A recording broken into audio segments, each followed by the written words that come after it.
ഇന്നത്തെ തിരുവചനം സങ്കീർത്തനങ്ങൾ 31. കർത്താവ് പറയുന്നു, കർത്താവ് എൻ്റെ സങ്കേതം. 1 മുതൽ 7 വരെയുള്ള വാക്യങ്ങൾ. കർത്താവേ, അങ്ങിൽ ഞാൻ അഭയം തേടുന്നു. ലജ്ജിക്കാൻ എനിക്കിടവരുത്തരുതേ.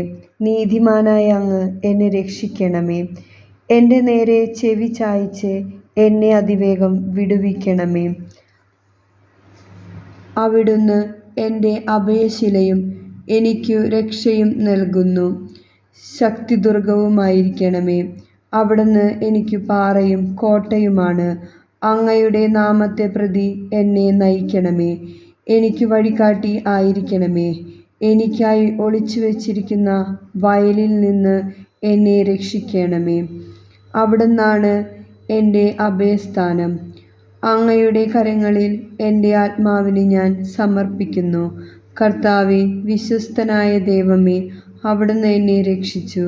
വ്യർത്ഥ വിഗ്രഹങ്ങളെ ആരാധിക്കുന്നവരെ അവിടുന്ന് വെറുക്കുന്നു. എന്നാൽ ഞാൻ കർത്താവിൽ ആശ്രയിക്കുന്നു. അങ്ങയുടെ അചഞ്ചല സ്നേഹത്തിൽ ഞാൻ ആനന്ദമടയും. അവിടുന്ന് എൻ്റെ ദുരിതങ്ങൾ കണ്ടിരിക്കുന്നു. എൻ്റെ യാതനകൾ അങ്ങ് ശ്രദ്ധിച്ചിരിക്കുന്നു. നമ്മുടെ കർത്താവേ, സ്തുതി.